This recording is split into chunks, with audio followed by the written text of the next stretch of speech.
Welcome to Awakening You channel. If you appreciate what we do, please support us. Thank you. Dear sons and daughters of planet Earth, I am Sananda. Once again I am extremely grateful to be able to be here communicating directly with you. I will continue my teachings about equality. I have already addressed hunger in several ways. I hope that each of you has received the message, and understood, and make important decisions going forward. Equality, as the word itself says, refers to the lack of difference. For Father or Mother God, every being in this universe is His child and He loves them unconditionally. According to the scale of development and evolution, each being in this universe can be in the phase of physicality, or walking or being in higher dimensions, where there is only energy. Through the wisdom of God the Father or Mother, each soul in the universe necessarily goes through all stages of evolution. No soul is born light. To explain further, no soul directly becomes light, that is, it becomes part of an extremely high dimension. No, each soul that is created has to go through all the stages. This is the wisdom of God the Father or Mother.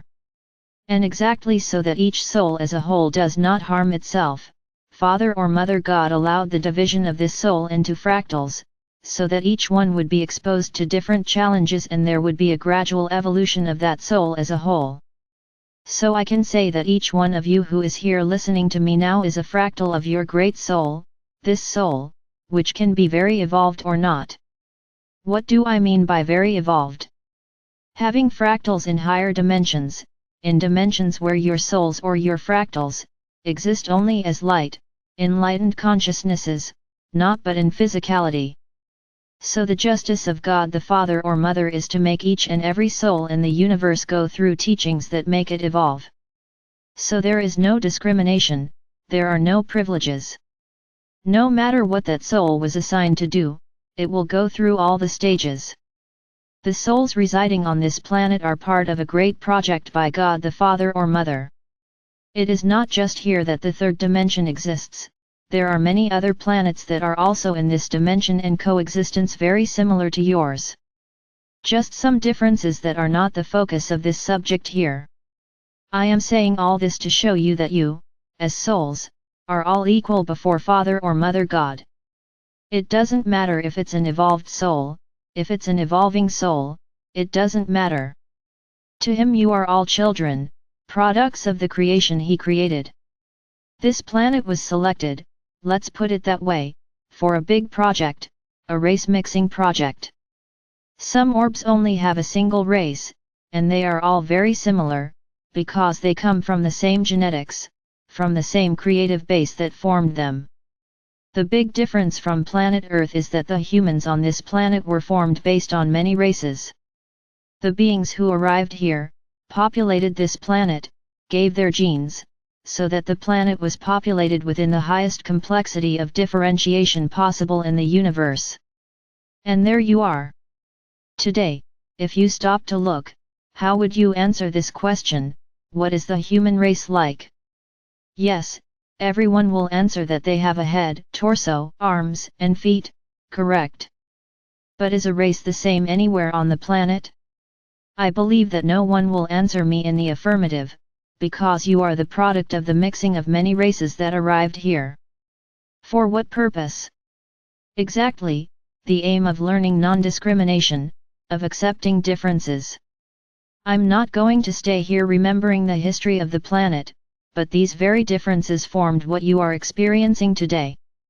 Back there, you chose some people who were very similar, but different from everyone else and called them inferior, because they didn't look like the rest of the planet.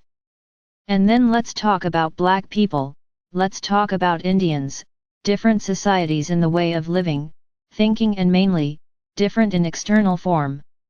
So, for a long time now, you have stamped these people, they are not welcome in society, because they are different. And with that, man felt he had the right to enslave them, or even exterminate them, as happened in many parts of the planet. Then I ask, what are you experiencing today? Many people think that these same minorities, who escape society's rules, today seem to have grown up, to have a voice, and are no longer accepting that they are inferior? Yes, I would say yes. Because this is the great moment, for you to look head on at what you have always caused, separation, discrimination. So today these so-called minorities, which until very recently I would say, continue to be discriminated against, today you need to face them head on, as you say, as equals. Even if some don't accept it, they continue to think they are a superior race. Superior to whom? I'm going to go back to the beginning of the story. Everyone is a child of God. It doesn't matter the root of the race, it doesn't matter which star people populated this planet, it doesn't matter.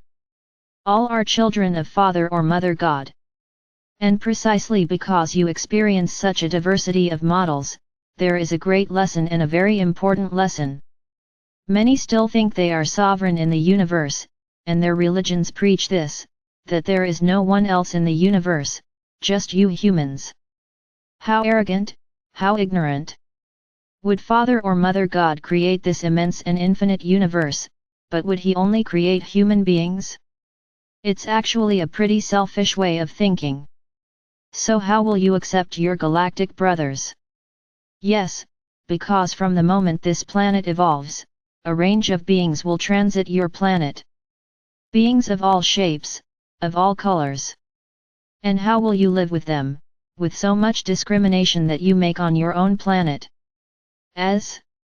So the time has come for you to look at this problem head on, facing that other human completely different from you very naturally. I ask you, is what runs in your blood different from what runs in the blood of someone else who is so different? When you are born, are you born different, in different ways? When you die, do you die differently or do you all rot and become just skeletons? Everyone is the same, the entire human race is the same, just with different wrappings. And added to this come other differences, differences that are practically imposed by their religions. Where is the love of Father or Mother God? They are all His children. Does He love one more than the other?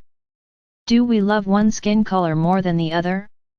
So I'm going to insist on this subject. We don't see the body, because for us, the body doesn't matter, the soul matters. What is in the soul's journey, what is in the heart of that soul? But not you, you see the other as different, and because he is different he is the enemy. Because you don't understand, and even worse, many continue to believe in that ridiculous story about a single couple generating the entire planet. It's like deceiving yourself, it's believing in something implausible. There's no way it can be like this. Your planet is a mixture of races, generating the human race with all its differences, in size, colors, shapes. However, all are children of Father or Mother God, without difference. So why look at a brother with superiority? Why doesn't he like you? You created beauty stereotypes. If what you think is beautiful escapes, you discriminate, you repudiate it. Who said what beauty is? Who created the beauty industry? Those who always wanted to position themselves as superior. Because being beautiful, you are more accepted, you are better cared for, you are idolized, desired. It's interesting that you still live in this world, where beauty is a primordial factor, where the cult of beauty, the cult of the body is seen and done in, I would even say, horrifying ways. You don't respect your bodies, you want to change what nature and Father or Mother God brought to you. But you want more, you want perfection, beauty. Beautiful in whose eyes? From a hypocritical society that cultivates beauty, and precisely so that this beauty is maintained, rivers of money are spent, while so many go hungry, while so many have nothing to wear, while so many have nowhere to live. But you spend rivers and rivers of money to keep its beauty intact. For tomorrow when you die, when you lose this physical body, everything will rot. Interesting this culture. So I leave you with a question, what is your beauty worth, especially manipulated beauty, created beauty, what is it worth? Is it worth being worshipped? Is it worth being idolized? Here we are talking about ego, ego, ego, ego, and I will repeat it thousands of times, just ego. Where everyone should love themselves exactly as they are, exactly as they were made to be. Because you spoil your bodies, with addictions, with drugs, with foods that don't bring you health, just addictions.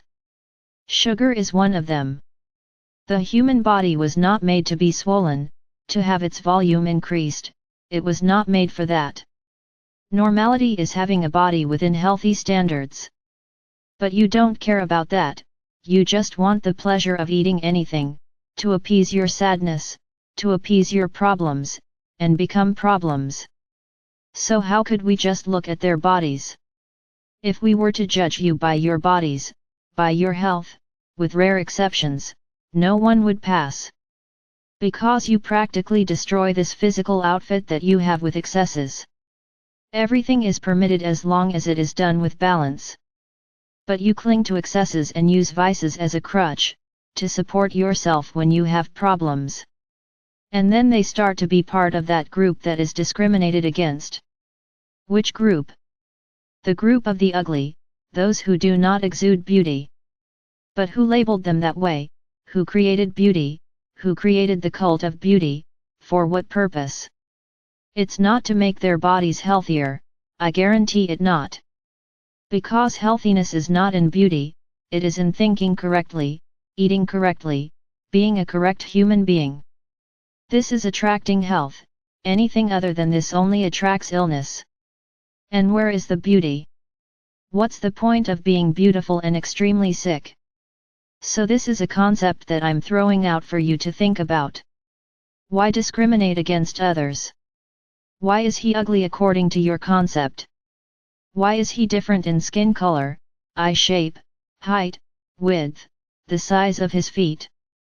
You looked at all this and labeled it ugly. I don't like it, I want distance. That's how you think. Now, if it's beautiful, then no, then you worship it, desire it sexually. Why? Is sex better with beautiful people? I don't understand this correlation. Sex is a meeting of souls, not a meeting of bodies. But unfortunately that's how you see it. A meeting of bodies, pleasure for pleasure's sake. And if it's with a beautiful person, oh, it's a prize, it's a win. How futility! How futility! And I remind each one of you again that none of this will exist in the fifth dimension. No, you won't look ugly, but this culture of beauty won't exist, because everyone has their own beauty, everyone is the mirror of their soul. And when you see the origin of your souls, you will understand why they appear. In closing, I say the following: you are a mixture of races, but predominantly, you have a soul, and this soul has an origin. And it is from this origin that your physical body is assembled. So you look like your star races. Only that. So when you are able to look in the mirror and see where your soul is from, you will understand everything. And then you'll want to see where the discrimination will go, because those who think they are beautiful, who think they are superior, may be in for a surprise, and I'm going to say not a pleasant one. And then where will the beauty be? I'll leave you with this thought. When the body is gone, what remains? Just the soul.